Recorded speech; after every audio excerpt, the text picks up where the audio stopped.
LTD Sailing School and Yacht Brokerage. We'll teach you to sail and then help you find the boat of your dreams.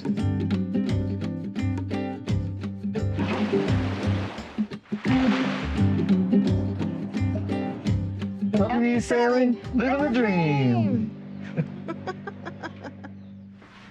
Hello, I'm Chris. I'm Crystal. We're here with LTD Sailing School and Yacht Brokerage in beautiful Grenada, West Indies. We're in one of the boat yards here in Grenada. This boat's actually hauled out, so we're at Spice Isle Marine, and just actually here in Prickly Bay. Our sailing school is just across the bay, so not too far away. Great location, and yeah, we're on board this 2011 Fountaine Pajot Lipari 41. Mm-hmm. It's a 4-cabin layout, so it has the 4 cabins, 2 heads. Pretty nice setup. Yeah. What do you think, Crystal? Yeah, we're in the yard, so it's a little hotter than usual. Hot and noisy and dusty and dirty. But the advantage here is we get to actually look underneath the boat. So yeah, that's true. Do a little walk around, see what the bottom looks like. Yeah. I did that earlier. The bottom looks great on this boat. It's due for some bottom paint, but I didn't see any signs of any collisions or rock hits. The rudders look good. The props look good. It's got fixed 3-blade props, so nice basic setup. Yeah, so it's a 2011, so a little bit older. It's a 41, so basically a 39-foot boat, so a little bit smaller. Some of the advantages of a smaller catamaran is maneuverability, right? Especially, for a couple to handle is great. One of the things I really love, well, I look for it on every boat I get on, is from the helm, what's the visibility of the 4 corners? Can I see both bows? Can I see both sterns? And sure enough, just walking around the boat, setting up there at the helm station, I can see both bows really easy. I can see both sterns. Where that comes into play is if I'm maneuvering the boat through tight quarters, through an anchorage or a marina or something, it's just a lot easier if I'm kind of know where the boat's at. I can see it all. And I stood at the helm too, a little bit shorter than you, and I was able to see all 4 corners. I love a boat like this. It just builds confidence being able to see everything. So yeah, it's cheaper moorage, cheaper haul out. Everything's exponential. As the boat gets bigger, everything gets more expensive. Yeah, for sure. So walking around this boat, some of the other features I really liked. So we've got 4 410-watt solar panels. Those were new in March 2023, so pretty recent. It's a nice setup down below, all Victron batteries. It's got Victron lithium batteries, which, just looking at my cheat sheet here, it's 4 200 amp hour Victron batteries. So, and those were new in 2023 as well. They haven't had a lot of use.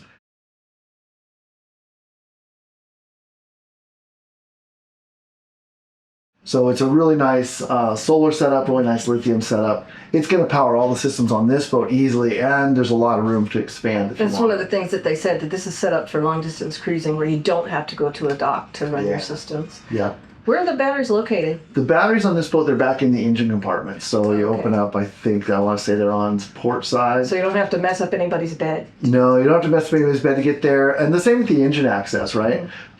There's pluses and minuses each way. But if I'm going to do my engine checks on a daily basis like I should be, it's way easier if I can access them from outside, from the sterns. Yeah. So it's just easy access there. Nice way to be able to get around the boat. Going forward, trampoline looks good. Nice lounging area up there. What color is the trampoline? It's white. It's white. Okay. Yep. So that's good. It's got a nice little dinghy. I believe it's aluminum bottom rib.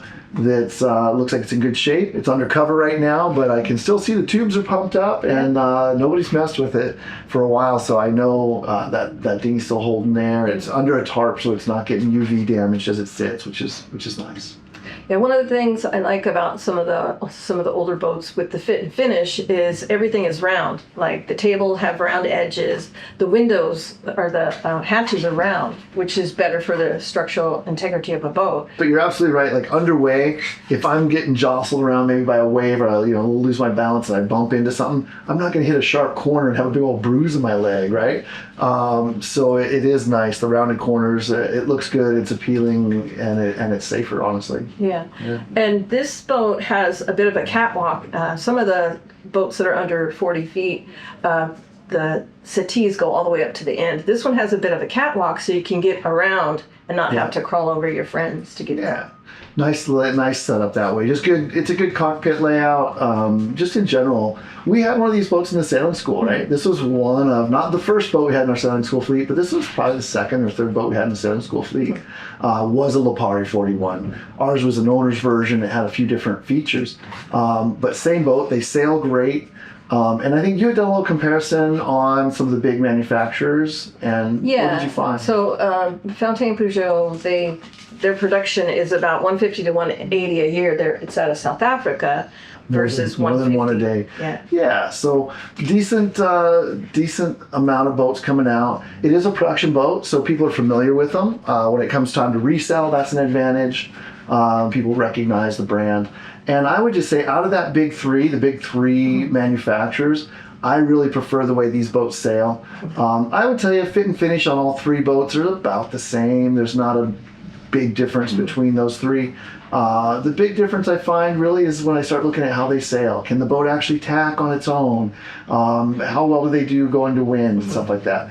By no means is this a production boat. Is this a performance boat? It's definitely more of a comfort over performance, but it does sail decent. If I've got going to sail this boat around the Caribbean, I'd be a lot happier sailing one of these than I might be another boat. Yeah, I mean, there's plenty of room for dining out there. There's a fainting couch, which is one of my favorite places. The helm seat will sit 2.5 people, and so it's nice to have a friend when you're underway to help out. And there's enough room up there that you could have help, like with line handling, putting the main up. Yeah, because all the lines are trimming sails, stuff like that. To the helm. Everything's ran back to the helm. But honestly, I prefer that setup and set my halyard and my clue from the helm. Yeah. It's just a lot simpler, a lot more straightforward, and it's in the end it can be safer because it just saves you time. You don't have to go up there and untangle a mess. So, cold storage. Oh yeah. This boat is decent now. Currently set up, we've got a top-loading fridge with a small freezer compartment, and then we've got a refrigerator above that. I think it also has a setup with a small freezer. That front-loading fridge is not functional right now. The current owners are using it for dry storage. Could put a lot of things in there and use it for storage. So use it as a cabinet. But if it was me, that's one thing I would do. It's a pretty affordable. I would just pull that unit out. So, and it's deep. There's plenty of storage in there for down sure. in the top loader, Yeah. For sure. What else? I like the magnetic knife holder. Thinking about the galley setup, we got a 3-burner propane stove, 2 basin sink, stainless steel sink, and then with a drying rack below that's drained as well. The oven's up above, so it's a nice layout for the galley. And I don't know, I just like that. It looks like good quality knives. They look like some Hinkles or something, and I love the little magnetic. It's great. It's very practical on a boat. Yeah, and there's storage space for appliances with an outlet right there. The oven being eye level is a big bonus. The drainage sink is great. There's also room for spices right above the sink too. Yeah. So everything's right there, very efficient. There's grab bars right there as well. Got the grab bars. You could hook up a safety strap there pretty easily.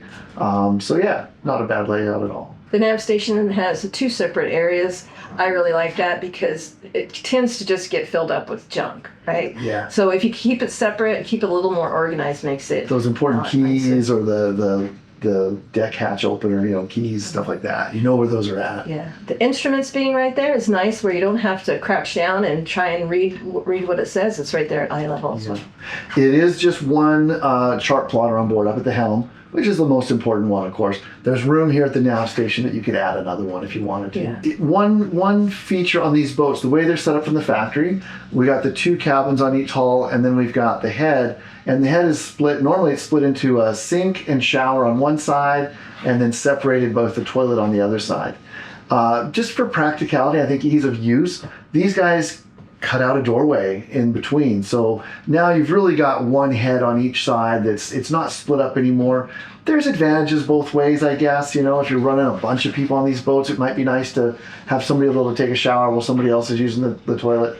But for the most part, having that single head together is a lot more practical. Well, I think too, with the size of this boat, having 2 heads rather than having 4 cramped heads, you have 2 very Usable, heads. yeah. They're dry heads. They have a separate shower area. The shower's pretty big. So it's a nice setup that way. This boat has a lot of lithium and room to add more if you needed to.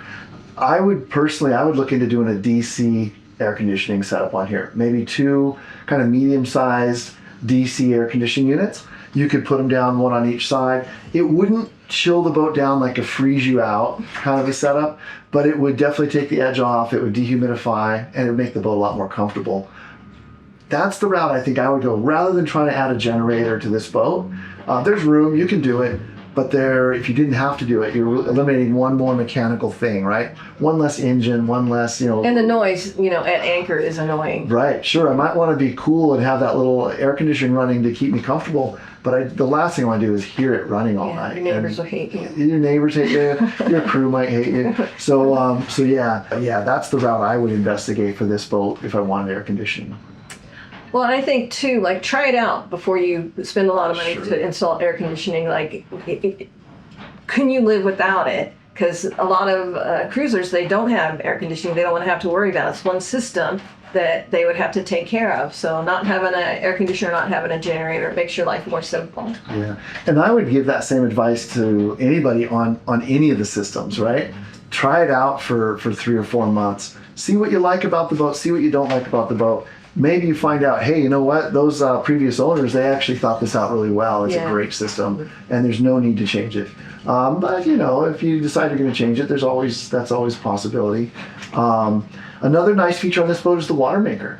So it's got a water maker. There's a new membrane to go with it. So even though the boat's been sitting for a while, the membrane is brand new. It's just waiting to be installed. So that should all go back together and work great.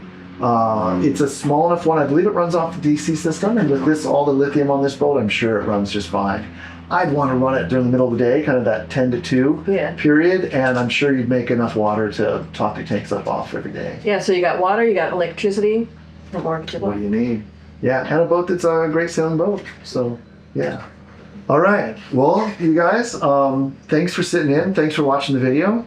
Feel free to reach out. We'd love to help you, love to talk boats, and help you find the right boat for you. There you have it. All right. Thanks, you guys. Thank Bye. you.